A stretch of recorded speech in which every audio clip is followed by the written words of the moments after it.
Yes, my name is Beau Laskey. Really glad to be here. Thanks for having me. I'm with SVB Capital, which is part of Silicon Valley Bank. Hopefully everybody knows who Silicon Valley Bank is.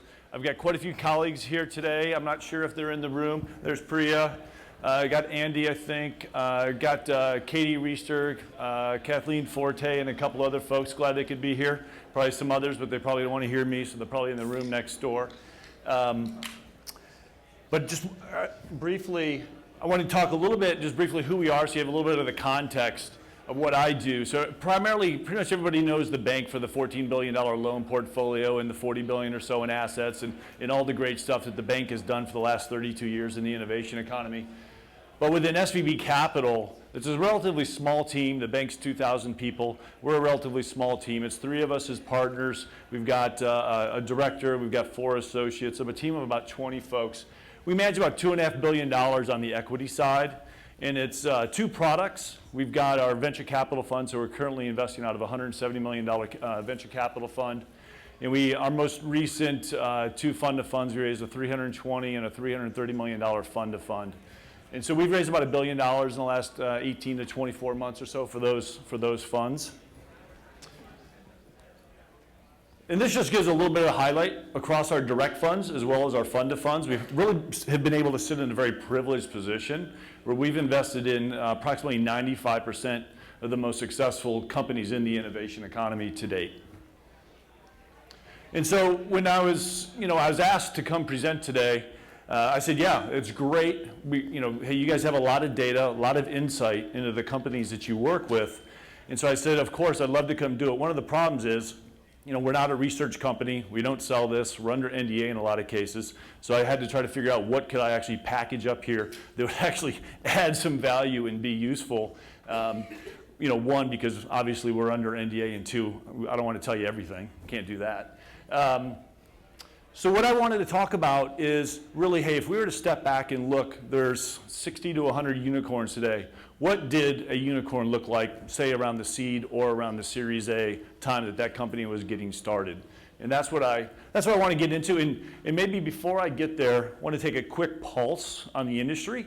So we invest through our fund-to-fund program. We invest in other venture funds, as well as we invest directly in the companies. And all of our capital comes from outside LPs. It's not the bank's money. It's big pension funds, endowments. Those are the types of investors that we work with.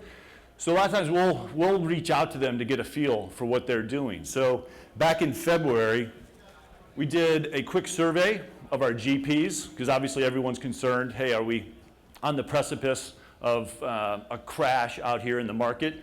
Will there be a significant correction is what we asked. It was a little bit mixed. It was 49 to 51% between, hey, would it happen or not? And so if they felt it was going to happen, what would drive that correction? Really around, most likely, they believe mostly around a macroeconomic effect. Hey, interest rates continue to stay really low, or could interest rates get jacked up, cause an issue? Oil prices continue to stay low. Maybe there's a 9/11 type cybersecurity event that happens. Who knows? But most likely it's going to be some type of exogenous shock that gets us there.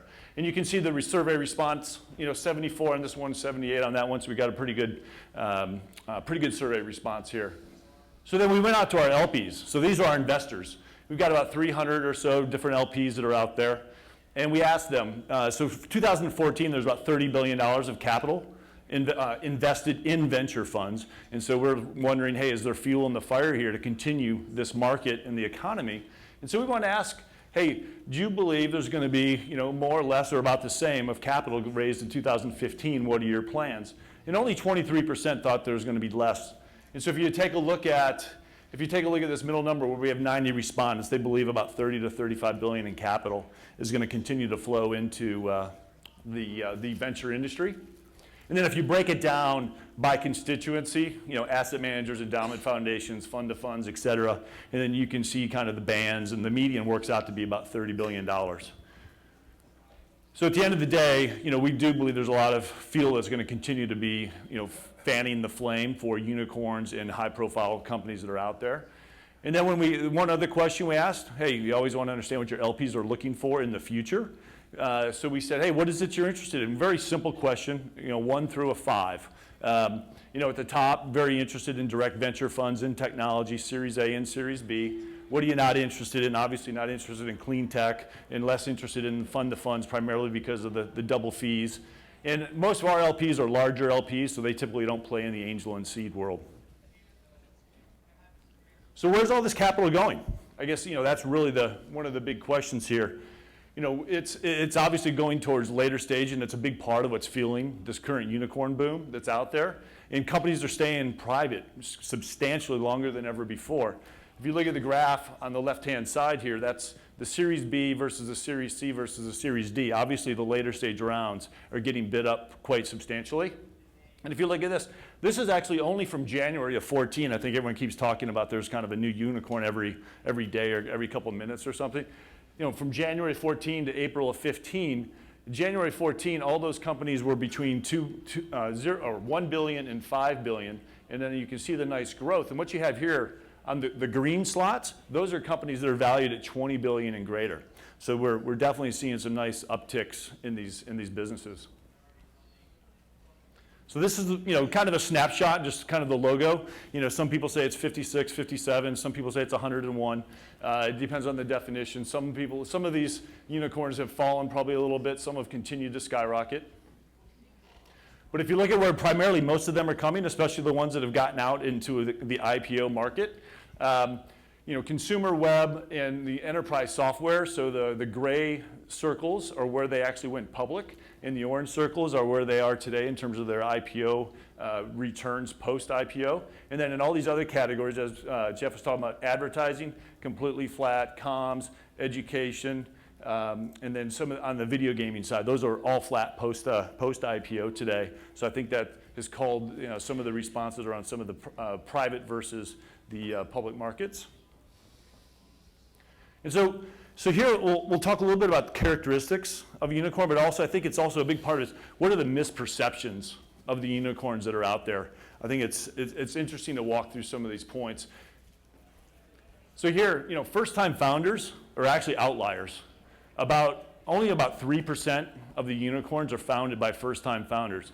You got Evan and Aaron there on the left-hand side, but majority of the people are more like Dave Duffield, who started Workday when he was in his 60s. Conrad and the founder of Xiaomi, he was 45 when he started that business. So they're actually very well seasoned entrepreneurs and executives that start majority of these businesses. And they're founded by teams, not by individuals. A lot of times people think it's that sole individual that really pushed that company forward. But in most cases, if you look at the distribution of the companies that we bank, most of these are between 2 and 4. I think it's really in that kind of the 2 to 3 range. And then in terms of education, everyone thinks obvious, computer science, engineering, majority of the companies. But for those of the people in the audience that are not technically oriented, about a third of those companies are actually founded by liberal arts majors as well. And they're also highly diverse in terms of education. Hey, all these unicorns don't come from Stanford. There's actually a pretty long tail that goes out here. We actually break down our companies and talk about high performance companies. It's a lower variation of kind of the unicorn crowd. But there's a really long tail here, and if you were to take a look at where the unicorns are, there's quite a few universities that are covered here. And then in terms of I think a lot of people also perceive that it's just young kids that are founding these. There's actually 48% of the founders have graduate degrees. The other interesting thing is, again, this is kind of our own internal ranking. I'm not going to get into it, but we talk about high performance companies. On the left-hand side is high performance companies. They typically tend to be spread throughout the country, and that's partly how we'll actually manage our business. But if you look at where the unicorns are, they're definitely flying over the Midwest. And me being from Ann Arbor, Michigan, I'd love to see some companies in the central United States, but it's definitely primarily East and West Coast is where we're finding these companies. The other big thing is these are not overnight successes. The average unicorn is 9.8 years old. Most people don't think about that. 2014, the average age for a public tech company was 11 years. And it's only stretching out, even getting longer. And if you look, again here, they're not flash in the pan companies. So the average company to hit $1 billion in financing is on its 5th round or on its Series D, depending on how you count it in semantics. So we put both these slides together. So back in the day, you always used to think about venture capital, brand new market, brand new technology coming together, creating billions of dollars of value. But if you look at what majority of these unicorns have done, they've gone into established, very large markets and turned them upside down, which is what Uber has obviously done in the taxi cab industry. I think most people thought, hey, there's plenty of private drivers, there's plenty of taxi cab industries out there. And if you look at what Airbnb is doing in the hotel industry, what Zenefits is doing, they're actually going after these much more regulated, they're actually tougher industries now to actually be able to solve for. Obviously, we're part of a bank, Lending Club and Prosper and those guys. They're going after the very regulated industry. Think about Xiaomi. Whoever thought that you'd have a competitor to Samsung and Apple out there, but they've been able to figure out some pretty unique ways to sell and a pretty interesting value proposition. So Anand was talking about earlier today, who are the people that are actually backing these unicorns?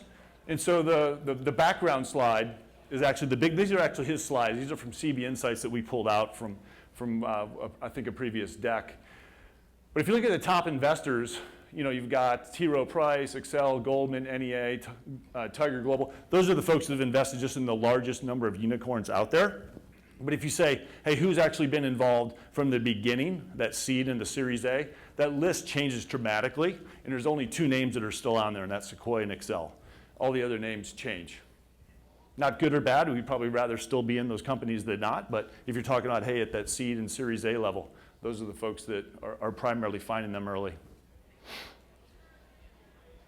And then also in terms of valuation, these companies, especially on the consumer side, they're showing strong traction very early on with that first or second product. So if you look at Snapchat, you look at WhatsApp, their user growth, and we've actually run a bunch of different regression analyses to try to understand valuation compared to whatever the variable is here. And so we actually use for this graph, we actually use the Mattermark score.